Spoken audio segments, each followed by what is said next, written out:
President, thank you. On the last Monday in May, our nation sets aside the day to remember, honor, and pay respect to those who have made the ultimate sacrifice in our nation's military. Flags are flown at cemeteries, families visit the graves and war memorials. They're sharing and reliving memories of the ones we've lost. This Memorial Day will be different for the family of U.S. Army Sergeant John O. Herrick. Nearly 80 years ago, Sergeant Herrick was killed off the coast of Normandy, and his body was never identified. The ending to his story was left unwritten until earlier this year when his family received word that their soldier would soon be coming home. 80 years later. During World War II, Sergeant Herrick was assigned to Company B of the 149th Engineer Combat Battalion in the European Theater. He was on board Landing Craft Infantry 92 alongside 200 other service members on the way to Omaha Beach when the craft was hit by an underwater mine. Everyone on board was killed. At the tender age of 19, on June 6, 1944, during D-Day landing, Sergeant Herrick paid the ultimate sacrifice for our nation's freedom. Sergeant Herrick, as a young boy from a small town, Allen, population about 100, is memorialized on the Normandy American Cemetery wall of the missing. When I was there, I saw his name. There are many heroes like Sergeant Herrick whose names are only remembered in the hearts of their descendants and echoed and etched into the stone at places like the Vietnam Memorial Wall and the White Crosses of Arlington Cemetery. Remembering and honoring the sacrifice of these heroes is not only the right thing to do, it is really important for our nation. Hopefully it pulls us together, not pulls us apart. We must never forget the great cost paid by our service members and their loved ones as they fought fascism in Europe, tyranny in the Pacific, or terrorism in the Middle East. Their sacrifices protected our freedoms and our union. One way the stories of these fallen service members is being preserved is through the Veterans Legacy Program, which works to uncover the stories of fallen service members and make them available to the public.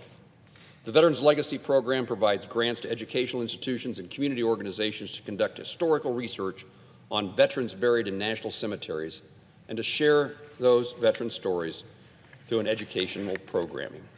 To help further that mission of the Veteran Legacy Program, I introduced with Senator Mazie Hirono, my colleague from Hawaii, a bill entitled Honoring Veterans' Legacies and Burial Benefits Enhancement Act. This legislation would establish a nonprofit that would be able to accept private donations used to fund the Veteran Legacy Program, operated by the Department of Veterans Affairs.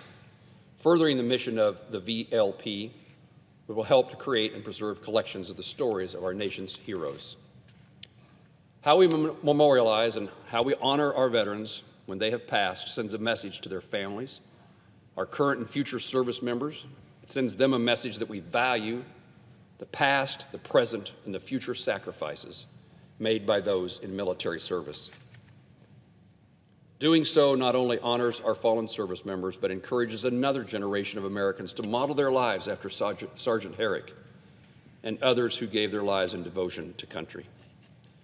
When Sergeant Herrick is laid to rest later this year on Veterans Day in Emporia, Kansas, where Veterans Day was first celebrated, hopefully his life and his story lives on in the hearts, is remembered, retold, revered on this and every Memorial Day to come. Mr. President, I say what I said to my dad when I called him from the World War II Memorial shortly before it was dedicated. I called home to Plainville, Kansas, to say to my dad, I'm at the World War II Memorial. Dad, I want you to know this memorial, built in your honor, it causes me to tell you that, Dad, I respect you, I appreciate your service, and Dad, I love you.